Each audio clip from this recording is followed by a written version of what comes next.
Every September here on the podcast, we feature a guest who has a personal experience with 9/11. Most people remember exactly where they were on the morning of September 11, 2001, when terrorists struck the U.S. using hijacked airplanes. It was a dark day for this country. This month, What Was That Like is publishing a 3-part series titled One September Morning. In each episode, you'll hear someone telling their personal story about what they experienced that day. If you haven't done so already, be sure to subscribe and follow the show so you don't miss an episode. Today is the third and final episode in this series, and we hear from Guy. Guy was an EMS supervisor for a private ambulance company. He talks of coworkers that were literally pulled from the rubble, those who are still missing, and those who left spouses and children behind. We'll have pictures of some of his coworkers in the episode notes.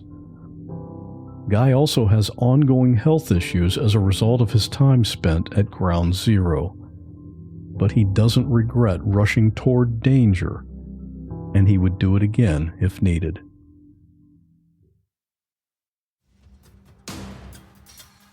Real people in unreal situations. There is a girl hanging by her broken leg from the telephone wire. And I called 911 and I said, I found a baby. I turned around.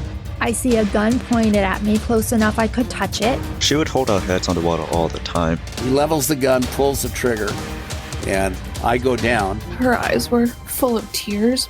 She didn't want to leave us. My hair catches on fire. I swear to God, this image is burned in my head for the rest of my life. I'm Scott Johnson, and this is What Was That Like?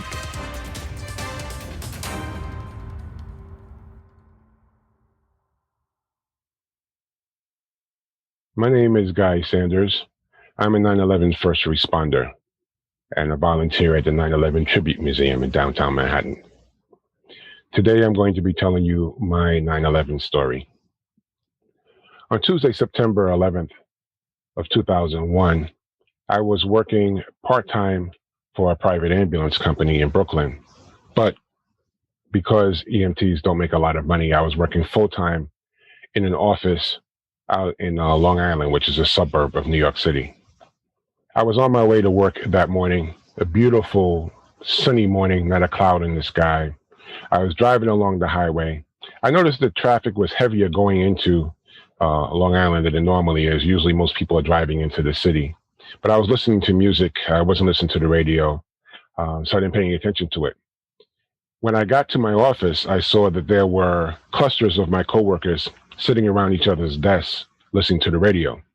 Of course, that was our primary source of information. Then this is before Facebook and before smartphones. When I asked what was going on, some of my coworkers said that a plane had crashed into one of the towers of the World Trade Center. Like most people that day, I thought perhaps it was a small plane, a private plane, or someone was learning how to fly and got disoriented, or someone was flying a small plane and got sick. But after another 20 minutes or so went by, we heard about the second plane hitting the second tower, and I knew at that moment that it wasn't an accident. I knew we were under some type of attack. Again, I said I'm an emergency medical technician, so my first instinct was that they would probably need help down there. But I didn't want to just run down there. I wanted to be part of an organized effort, so I started calling my ambulance company, and every time I called, the line was busy. We had 5 or 6 different extensions. I called every single extension, and every time I called, the lines were busy. It was starting to get frustrating. In the interim, in my office, one of my coworkers was starting to cry because her boyfriend worked in one of the towers of the World Trade Center, and she was calling him and she couldn't reach him. So she was very distraught, and people were trying to comfort her, which heightened my sense of urgency. So I continued to try to call my ambulance company repeatedly, over and over again, and I still couldn't get through. At some point, I talked to one of my coworkers, and I said to him, I said, Washington, D.C. is next. And he says, no, I think they proved their point. And then we heard about the plane that hit the Pentagon. Now, my sense of urgency got even higher, and I kept calling my ambulance company. In the interim, in my office, some of the computers went down and some of the phones stopped working. But I still kept trying to call my ambulance company over and over again. At this point, I was so frustrated, I walked outside into the parking lot, and I noticed that the office building right next to our office was evacuating.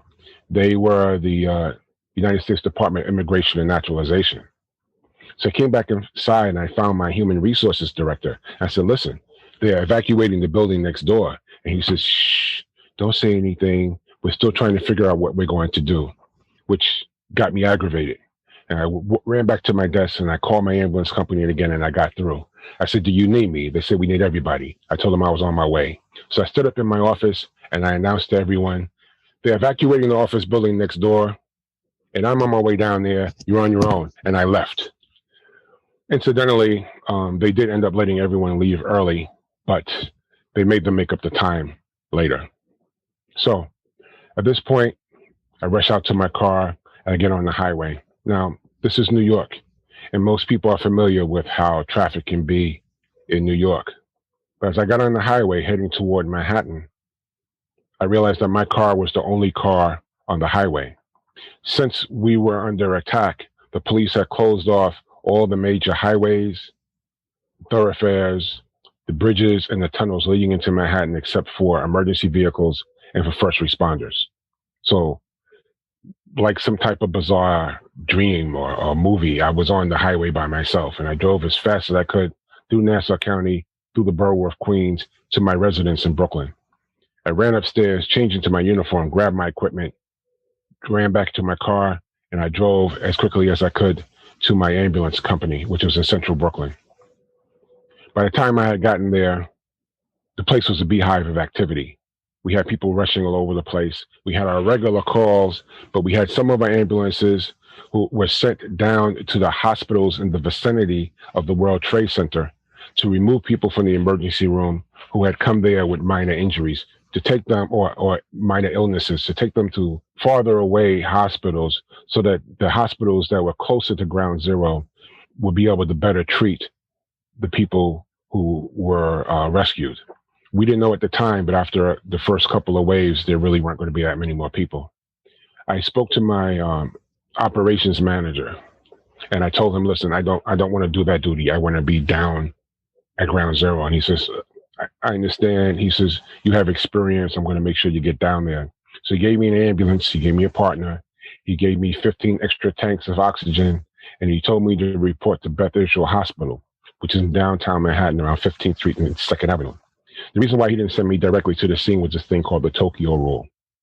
In 1995-96 in Tokyo, Japan, there was a terror attack where a nerve agent, sarin gas, was released on the subway system. And as first responders came there, they were overcome by the gas. And then more responders came and they also were overcome. And so all the rescuers needed to be rescued. To make sure there wasn't a repeat of this type of thing, they developed this rule where if you had a mass casualty incident, which is what the attacks on the World Trade Center towers was considered, and then something catastrophic happened, as what happened when the towers collapsed, they were going to wait until things settled before sending more units in. So I was going to be in that next wave of rescuers to go in after they told us it was going to be stable enough for us to go in. So I started heading to Beth Israel Hospital. But before I left my ambulance base, I noticed that there was a large whiteboard near the operations center, and there were 10 numbers on that board. Those 10 numbers were for 10 ambulances from my company that were missing and whose crews were unaccounted for. So in spite of this, I made my way through Brooklyn into Manhattan. I was on a main thoroughfare, Flatbush Avenue. They had changed it from a two-way traffic to have one side regular two-way traffic, and the other side was just emergency vehicles going into the city, into Manhattan from Brooklyn. So I'm driving through as quickly as I can. I get to the Brooklyn side of the Brooklyn Bridge, and a police officer stops me. He's got 5 firefighters in full gear with him. He says to me, listen, these guys are getting ready to walk across the bridge. Is it possible you can drive them across? So of course I said yes. So I jammed them in the back of my ambulance. Now my ambulance isn't one of those large ambulances like you see the fire department has. It's one of the smaller van ambulances. But I was able to jam all of those people into that ambulance with the extra tanks of oxygen and take them across the Brooklyn Bridge. There were still people walking from Manhattan across the bridge. They were covered with this dust. I was driving into a cloud of dust. When I got on the other side, into the Manhattan side, only a few blocks from where the World Trade Center once stood, I looked around. I let the firefighters out, but everything was covered with this gray dust. It looked like a gray snow. There were still fires burning. There were cars that were crushed. And where I used to be able to see the World Trade Center towers, all I saw was smoke and hints of twisted metal and steel. I didn't stay there long. I wanted to get to my deployment as quickly as possible, so I reported up to Beth Israel Hospital. At this point, because I'm an EMS supervisor, I met with other supervisors, and we were briefed by a fire department EMS supervisor. They assigned ambulances to us. I received 5 ambulances, and they told us where we were going to deploy at. We deployed on Liberty and East End Avenue. While this was happening, some of my coworkers that had initially been reported missing were being brought back to Beth Israel Hospital. When we saw them, most of them were what we considered walking wounded, or they didn't have any visible injuries. They were able to walk on their own. And we saw them, we were just so happy to see them. And they were covered with this dust, and we ran up to them and we hugged them and we kissed them and we started joking with them. And some of them were literally pulling debris and rubble out of their pockets because they had been pulled out of the rubble themselves. And while this was occurring, we were told various stories about what they had experienced. Down the line, I heard stories about how one of my coworkers was by his ambulance because what they did was one EMT would stay by the ambulance as a driver, and as people were being triaged, they would bring them out to the next available ambulance to be transported to the hospital. His partner was inside. He was outside by the ambulance when the tower started to collapse, and he had to run for his life. The debris was starting to catch up to him, so he dove underneath a fire truck, but the force of the debris lifted up the truck that he was under. I later heard another story about, we had a thing what we call the MERV, a mobile emergency response vehicle. It's like a large RV. It looks like a large recreational vehicle, but it actually has a lot of medical equipment and stretchers and oxygen and propane tanks and all sorts of things that are combustible in it. And it was parked near the towers as they started to collapse, and debris started to hit this vehicle and started to make it rock. One of our managers was inside, and he said he was going to jump out of the vehicle through one of the windows, but it started to flip over onto his side. He grabbed a mattress and he pulled over him to try to protect himself. He said he heard this large crash and an explosion, and then when he opened his eyes, he saw nothing but blackness. He said at first, and it was silence. He said at first he thought he was dead, but then he realized, if I think I'm dead, I'm not dead. But he couldn't see anything. He couldn't navigate anywhere. But he said through this black smoke came this hand that grabbed him by the arm and lifted him up. And it was a firefighter. And he looked at him and said, "Run." And they both started to run. And as they were running, he said this debris field was following them. And they got to a place that looked like a dead end. And he said he thought he was going to have to jump over the railing into the river. But he said at the very last second, the firefighter grabbed him and tossed him through these revolving doors. And as he spun into these doors, he saw this huge debris field go past. But he said the firefighter never made it in with him. We also got word that one of my coworkers did not survive. She had passed away. I'll talk a little bit more about her a little later on. So in the midst of all of this, we get the word that it's time for my group to start heading down to where we were deploying. So we drive down, lights and sirens blaring, and we finally get to where we're deploying. I got briefed by the vice president of my ambulance company, who had been there when the towers fell. I checked in with a fire department EMS captain. myself and another supervisor for my ambulance company. And as we started to deploy our people and set up things, getting our equipment out of the ambulances and so forth and checking in, I noticed that in the middle of the rubble on a little plastic chair, there was a U.S. Army soldier. She was a staff sergeant. She was wearing a Class B uniform, so she had on her beret, she had her ribbons on. She was also wearing a surgical mask and latex gloves, and she was sitting in that little plastic chair with her legs crossed and her hands folded in her laps.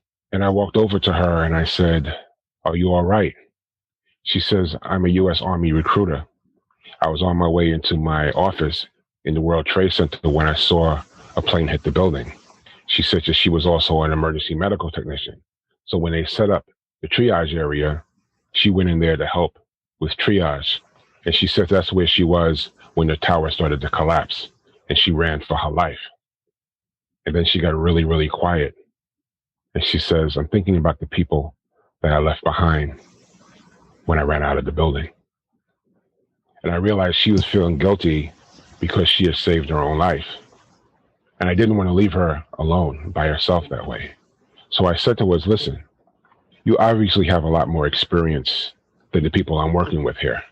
Why don't you come with us and help us out? We could benefit from your knowledge and expertise."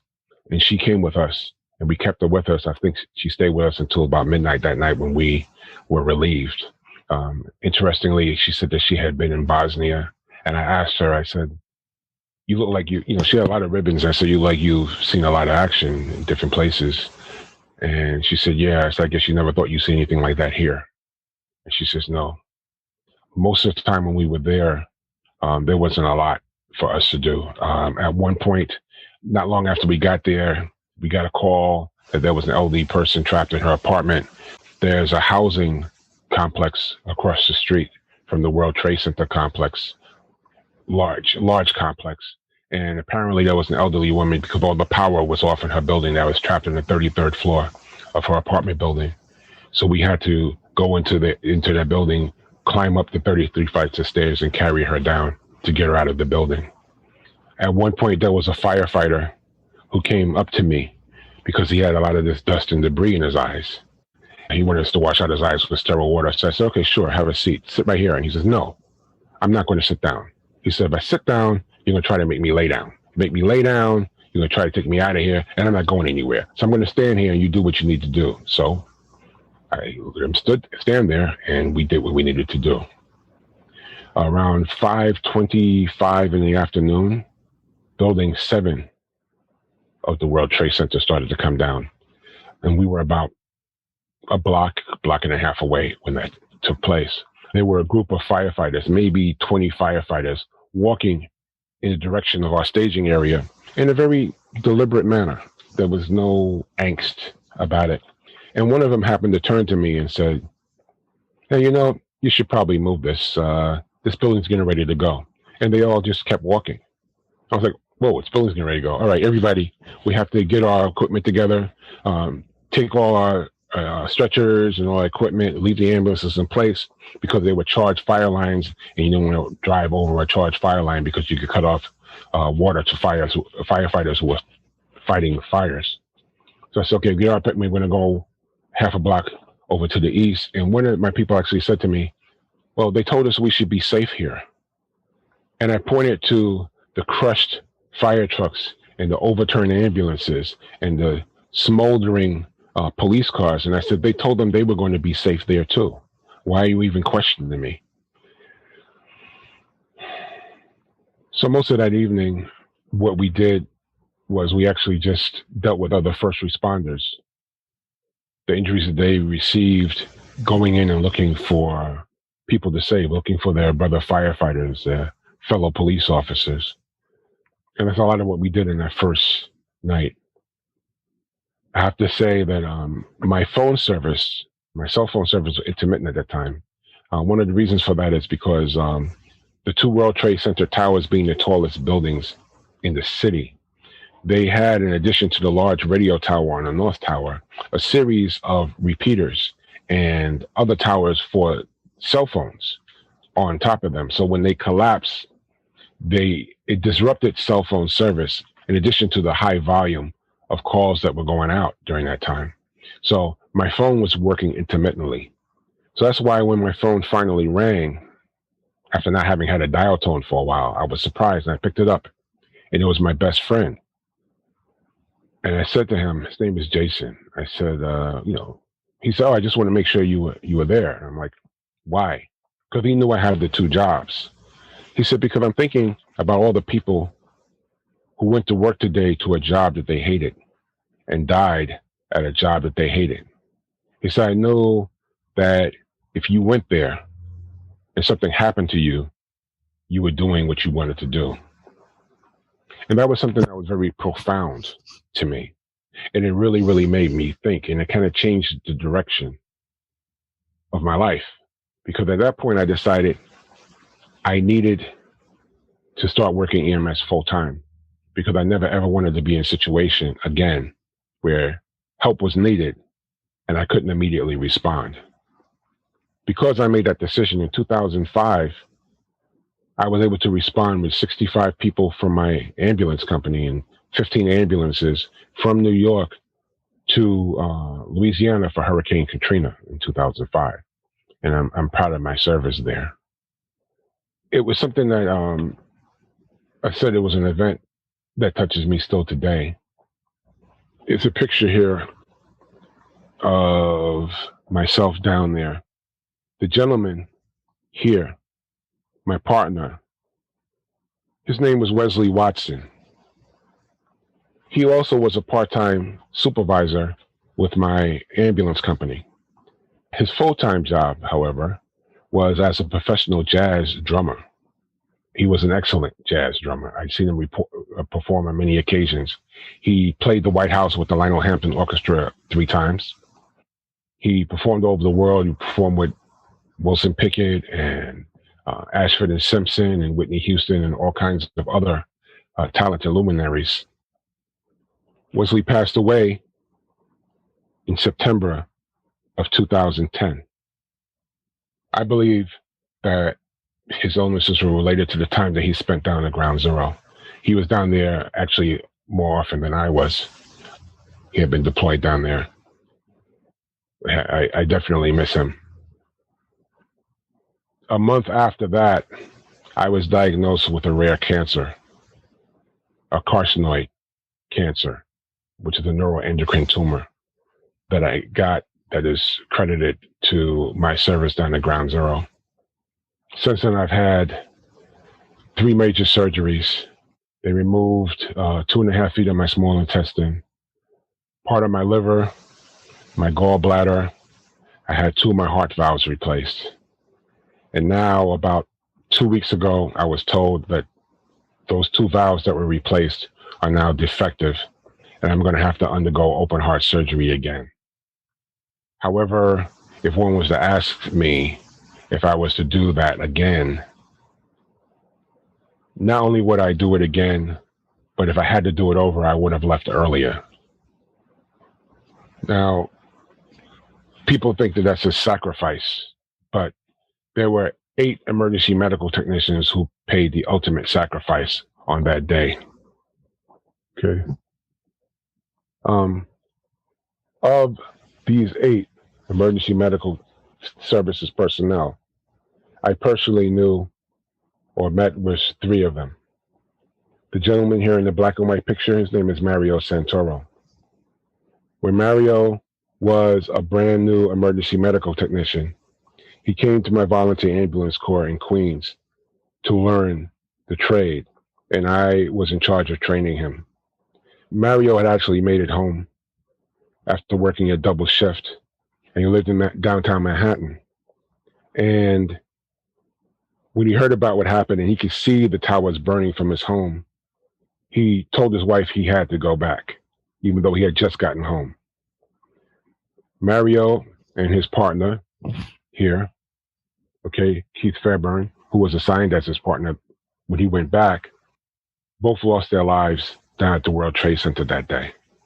Mario left behind a 2-year-old daughter and a 5-month-old son. This gentleman here, his name is David Mark Sullins. Mark also I knew He worked at Cabrini Medical Center. He had also worked a double, going back, though, in order to help out. And he lost his life helping out on that day. This young lady here was my coworker. Her name is Yamel Marino. She was deployed from the Bronx. Her partner was outside, standing by the ambulance, and she was inside with the president and vice president of my ambulance company when the tower started to collapse. They all ran for their lives, and they exited the building together. But once they got outside, they separated. And whereas the president and vice president of my company survived that day, Yamel did not. Yamel, who was a 24-year-old single mom with an 8-year-old son, she was the first of all the first responder funerals. And I'll always remember her funeral. But it was raining lightly that day, and her son had on a bright yellow slicker. And right before we lowered her coffin, there was a blast from the siren, and we all saluted. And you could hear people audibly crying. And her son went over to her coffin and hugged her coffin. And I'll always, always remember that. It's seared into my memory. So now that 20 years have passed, what can I say? We're getting ready to go into this 20th anniversary. Life has changed inalterably for many people. There are 1,100 people who died that day that left no trace. They could not be found. A lot of their families don't have closure. So it's 20 years later and they still have not found trace of them. Of the over 2,000 people who died on that day, there have been at least almost the same amount of people that have died from cancers and respiratory ailments and other serious ailments related to September 11th. It's 20 years later. And as I told you about my own medical problems, yes, 20 years later, people are still dying from the events of September 11th. One of the things that stick with me about that day, and that here 20 years later, I still remember, is the idea that your life can change in seconds. How many people that day maybe got into an argument with somebody they loved and cared about, and walked out the door, slammed the door and said, you know what, I'll make it up to them later on. But later on never came. And the last thing they said to someone that they loved and cared about was not something loving and caring. So when I think about that, I say this as a cautionary tale. Whenever you're with someone that you love and you care about and you part with them, make sure that we don't ever leave them without telling them, I love you. Make sure that the last words you say to them whenever you depart from them are always happy, good words. Because you never know if the last thing you say to someone is going to be the very last thing you say. What do you want that to be? It's important as we come into this 20th anniversary. I remember all the signs that said, united we stand. I remember all the signs that said, never forget. Because we look around us in the environment that we have today where there's so much division and anger and angst, it seems that that idea of unity is gone.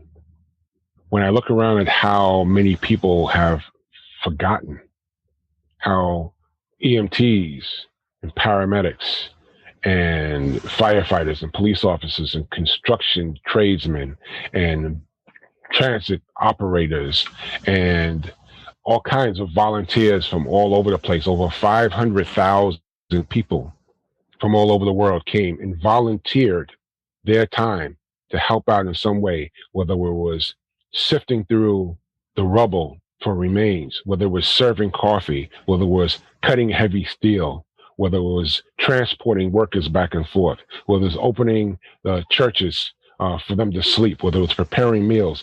All of those people, many of them gotten sick, but all of them have been affected by that. But so many of us have forgotten the lessons of that day. And I think it's important for us, 20 years later, to reflect.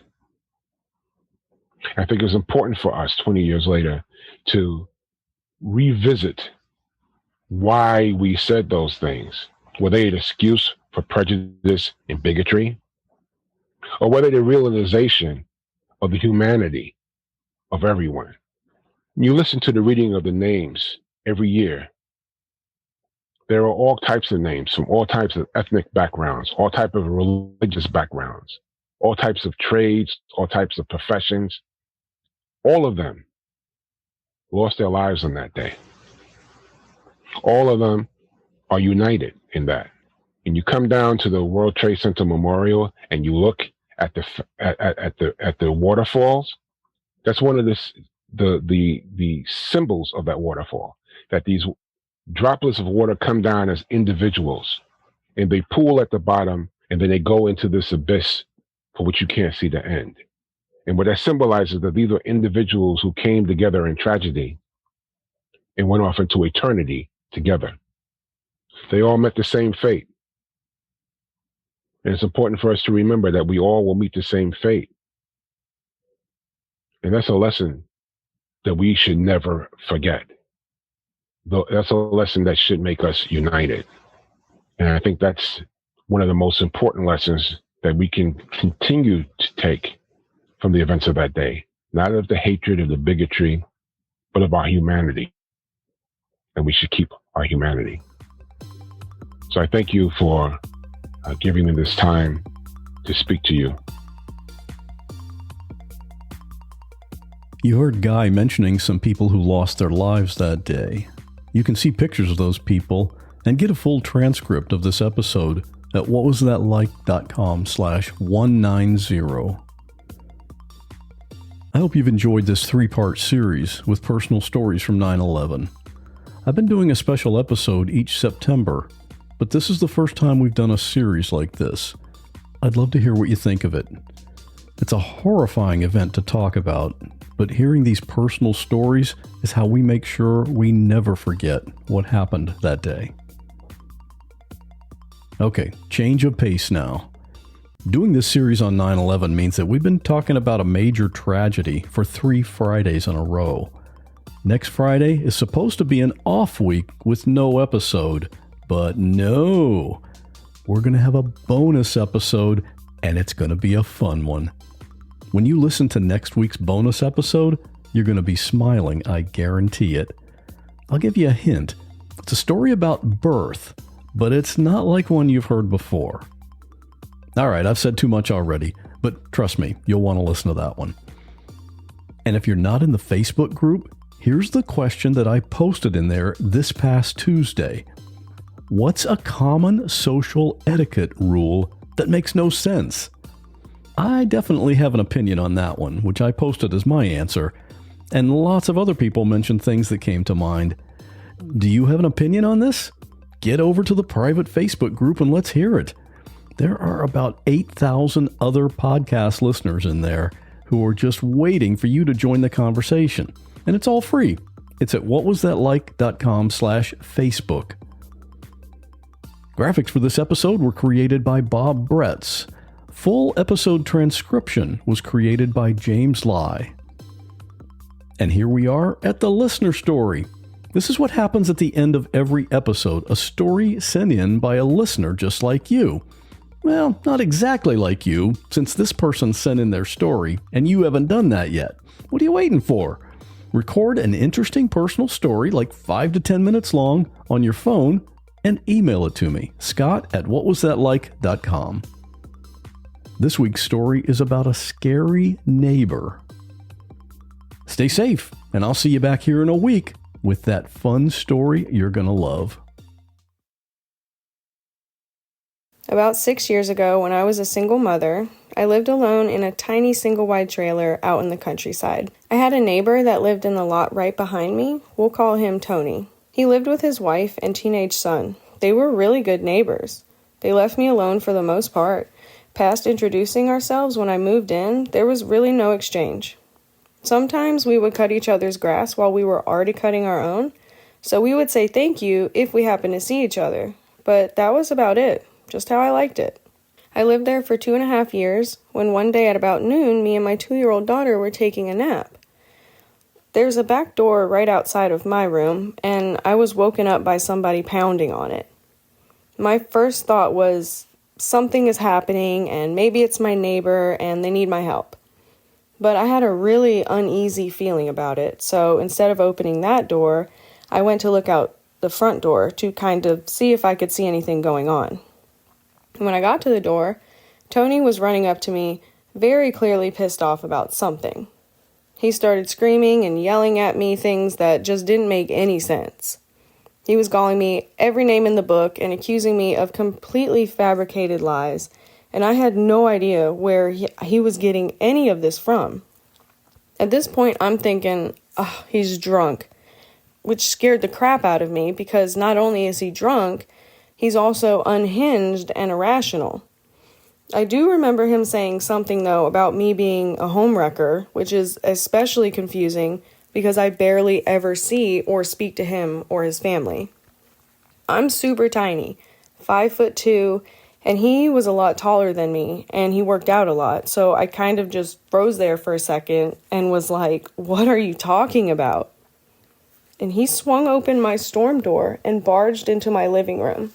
I backed up, and that's when I realized my 2-year-old is now standing right behind me. I told her to go to the bedroom, but she didn't listen, and I didn't want to take her myself and turn my back to Tony.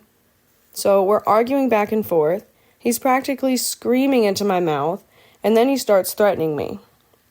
He said he was going to kill me, he was going to kill me and my daughter, that he's going to kill my whole family. So now I was terrified. I told him to get the F out, which to my surprise he did.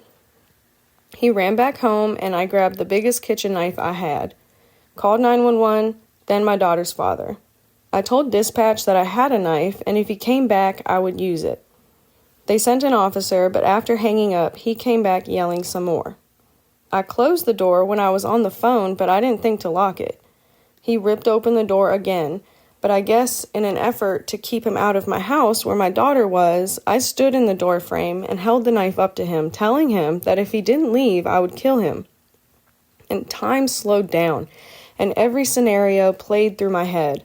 Like, how should I hold the knife? Where would stabbing him stop him the fastest? In which way is he going to block the knife? What if he fights back and takes it from me?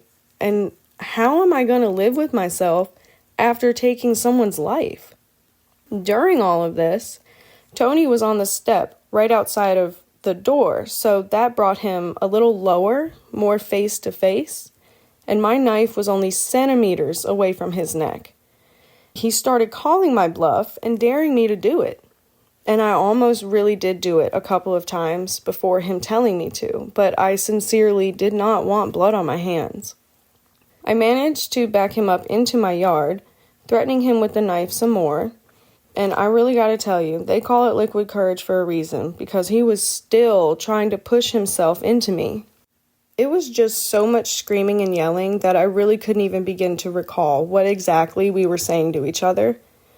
I'm sure the cars that drove by were wondering what the hell is going on when they seen this tiny female waving a knife and screaming at this full-grown man. They probably thought I was the bad guy. But all of a sudden, a man, who come to find out was his brother, pulled up in a truck and told Tony to get in, and they drove away. Shortly after, my daughter's father arrived, and then the police officer, which is crazy because her father was over 30 minutes away when I called him. After the cop talked to me, he went next door and talked to Tony's wife, and then he left. After the cop left, I was still outside, and Tony's wife and son came over because they were concerned and didn't know what happened. But because I was so worked up and scared, and I had no idea why any of this happened, I told them to stay the F away, that he just threatened to kill my daughter.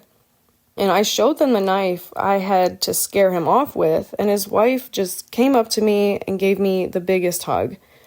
And I just started crying on her shoulder, like just letting all the fear out. Tony ended up coming back a few minutes later and went to his house. They went home, and my daughter's father stood outside with a firearm hidden in his pants.